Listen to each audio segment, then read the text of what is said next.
Hoje nós vimos trazer um assunto que eu tenho certeza que é curiosidade de muita gente. Recentemente, nós vimos pelas redes sociais do cantor sertanejo Zé Vaqueiro que o seu filho foi diagnosticado com uma doença rara, chama-se a Síndrome de Patau. É uma criança de 3 anos de idade, 4 anos de idade. Isso chamou a atenção de muita gente e, por isso, nós trouxemos a doutora Raquel Quintão Roque, e ela é aqui da nossa região do Vale do Aço. Ela é especialista em doenças raras, ela é a médica geneticista. Nós estamos recebendo ela aqui hoje para falar exatamente isso. Mas antes de conversar sobre esse assunto, nós vamos colocar um pedacinho do Zé Vaqueiro, cantor, falando do seu filho e dessa doença que ele foi diagnosticado.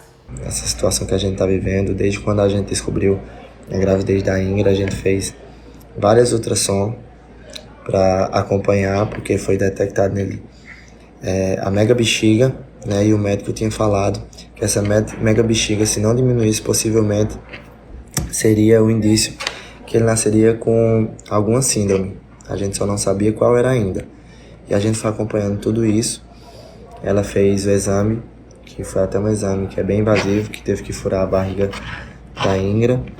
E ele coletou a amostra, que foi onde fizemos o exame para saber qual era a síndrome. Aí foi detectada a síndrome de Patau nele. E a gente ficou acompanhando de perto, orando muito. Eu ainda não tinha falado aqui para vocês. A gente estava acompanhando, orando, para que Deus fizesse um milagre e protegesse a vida dele, a vida da minha esposa também, e que ele nascesse. Estamos recebendo então, aqui nos nossos estúdios do ZUC, a doutora Raquel Quintão, que é médica geneticista. Doutora, muito obrigada pela visita, também pela disponibilidade. Acredito que a gente tem muito assunto para falar, né? Temos. Sobre essas doenças raras, Sim. doutora. Eu que agradeço a oportunidade e a gente tem muito assunto mesmo. Então, doutora, a gente queria saber, no Vale do Aço principalmente, né, onde a senhora mora, onde a senhora atua, quais são os tipos de doenças raras mais diagnosticadas no Vale do Aço? 80% das doenças raras são de cunho genético, tá? 20% é que não é genético. Ou seja, vem do DNA. Vem do DNA, é exatamente isso. A doença genética é uma doença de base do DNA. E aí eu tenho doenças genéticas de vários cunhos. Eu tenho as síndromes, por exemplo, que eu tenho um contexto igual a síndrome de Down. Né? Quem olha conhece um paciente com síndrome de Down, né? Um leigo conhece. Mas a gente tem um conjunto de achados, de sinais, sintomas que me leva a pensar naquele diagnóstico, naquela síndrome. Então assim, eu não conseguiria mensurar o que a gente tem mais frequente, até mesmo porque aqui no Vale do Aço eu tenho encontrado muitas coisas que até então só conheci no livro.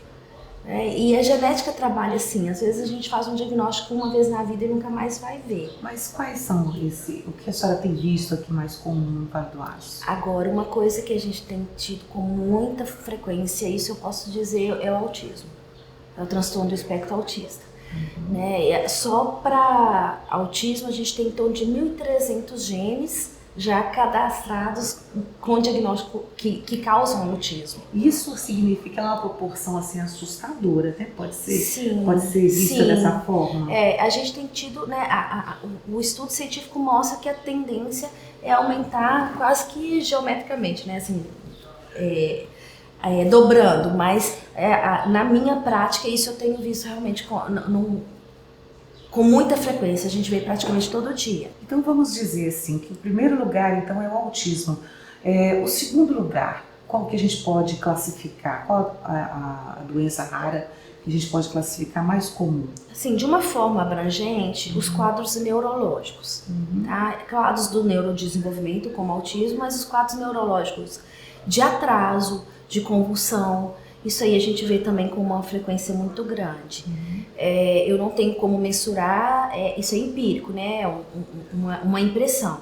Mas a gente tem diversas doenças que cursam com atraso no desenvolvimento. E aí a gente vai tentar diagnosticar dentro desses achados. E aí dentro disso, por exemplo, Down é uma síndrome que cursa com atraso no desenvolvimento. né? E é uma coisa, eu gosto de citar o Down porque é uma coisa frequentemente conhecida por conta da sobrevida. Eles vivem sobrevivem ao nascimento e depois eles conseguem ter uma qualidade de vida para a vida adulta. Mas a gente tem vários quadros que cursam com esse atraso no desenvolvimento e que é preocupante por conta da fase da infância, né, que é a fase de aquisição. E se você tem um dano ali nessa fase, ele repercute pro resto da vida. Doutora, uma outra pergunta que eu queria fazer, a senhora até chegou a tocar nesse assunto. Essas doenças genéticas, né, ela tem a influência também do meio ambiente que as pessoas vivem? Sim, ótima pergunta. A gente tem muitas doenças que nós consideramos multifatoriais. Vou te dar um exemplo, diabetes. Diabetes, se eu tenho um histórico na família, diabetes tipo 2, eu posso ter uma tendência a ter, mas ela depende também do ambiente. Por exemplo, alimentação, os hábitos de vida, né? O uso de bebida alcoólica, obesidade. Não depende só da minha genética. Eu tenho um fator no tipo 2, que a genética influencia, mas o ambiente influencia mais do que no tipo 1. E no tipo 1 eu tenho mais o fator genético. Esse é um exemplo. Você quer ver um outro exemplo que eu gosto muito de citar? É a questão do uso do ácido fólico na gravidez. O ácido fólico é uma vitamina que não engorda, eu gosto de deixar isso bem claro, porque tem mães que deixam de tomar com medo de engordar na gravidez. O ideal é a gente fazer o uso antes de engravidar, pelo menos 3 meses antes, para prevenir um defeito de formação da coluna. Um defeito que a gente fala de fechamento tubo neural, a famosa espinha bífida.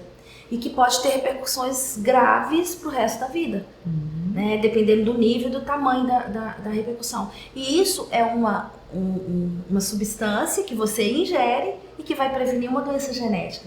Então aí é um exemplo claro de como o ambiente interfere. Mas a gente vai pensar no ambiente também. Tabagismo, se a pessoa tiver, dependendo, uma mutação que possa levar a uma doença pulmonar ou até mesmo câncer, e não só pulmonar, né? Porque o tabagismo são 4.700 substâncias tóxicas. 4.700 substâncias tóxicas. E dentre elas, substâncias cancerígenas. Tá? É muita coisa. É muita coisa. Então, isso circula no sangue. As pessoas pensam que fica só no pulmão. Não, o pulmão é encharcado de sangue, que ele está ali para pegar oxigênio para levar para o corpo inteiro. Para o corpo funcionar. E ao invés de colocar oxigênio, você coloca veneno. É o que eu costumo falar. Então, assim, se a pessoa tiver uma mutação que pode predispor a um câncer, não só de pulmão, o tabagismo vai ser um fator a mais, tá? Que pode levar a isso. Doutora, de uma forma geral, assim, o que a gente poderia assim, citar? Qual é a porcentagem, ou seja, a proporção da quantidade da população que está sendo diagnosticada com essas doenças mais raras? Olha, no geral. Eu não saberia mensurar uma proporção, mas a gente tem muito mais para diagnosticar do que a gente consegue diagnosticar. Por quê? Porque esse paciente, quando eu dava aula na faculdade de medicina, eu falava com os meus alunos, vocês não têm a obrigação de ser geneticistas, mas vocês têm a obrigação de saber identificar o que é genético, para poder direcionar para o especialista. Por quê? Porque muitos pacientes, às vezes, não têm um diagnóstico do quadro clínico. Por exemplo, a mãe tem um diagnóstico neurológico de PC, de paralisia cerebral. E, às vezes, aquele PC, né, a gente chama de PC, paralisia cerebral, ele é um diagnóstico da síndrome que mais dá deficiência intelectual depois do Down em homens, que é a síndrome do X frágil. Então a gente pode ter muitos pacientes com síndrome do X frágil sem saber. E tem só o diagnóstico de paralisia cerebral. E isso é muito frequente. Então, assim, cada dia chega mais pacientes para mim. Eu tenho tido uma boa resposta dos colegas aqui, porque mesmo que eles não consigam diagnosticar, pensar na possibilidade de ser um quadro genético. Tá? Então, aí a gente é treinado para ver isso. Doutora, qual o momento que a pessoa poderia procurar um especialista como a senhora, por exemplo? Sempre é tempo, principalmente na genética, porque em um ano de 10 anos que eu me formei pra cá, ano passado já entrou o tratamento para uma síndrome que é a acondroplasia, que é a forma mais comum de nanismo. E aí esse medicamento foi aprovado ano passado no Brasil. E eu tenho um diagnóstico de uma criança que chegou para mim com 3 meses. Se ela não tivesse esse diagnóstico, ela poderia perder esse tempo de fazer o tratamento. Então seria mais o ideal, quanto mais cedo melhor. Quanto mais cedo melhor. Eu tenho pacientes que eu faço diagnóstico pré-natal. Eu tenho casos de infertilidade, eu tenho casos de mães que tiveram perdas com anomalia, e aí que eu faço o diagnóstico antes de engravidar novamente. A gente tem casos de recém-nascidos, mesmo que ele tinha só algumas pistas no pré-natal, a mãe trouxe para mim, aí se confirmou na hora da consulta com 40 dias.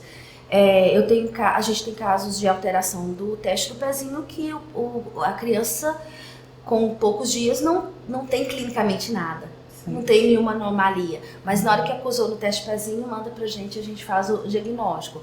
Atrasos no desenvolvimento, então assim, por toda a fase da vida, a criança que tá com atraso, ou com baixa estatura, com suspeita de autismo, né? Porque o autismo, quanto mais cedo a gente diagnosticar e tratar mais cedo, melhor.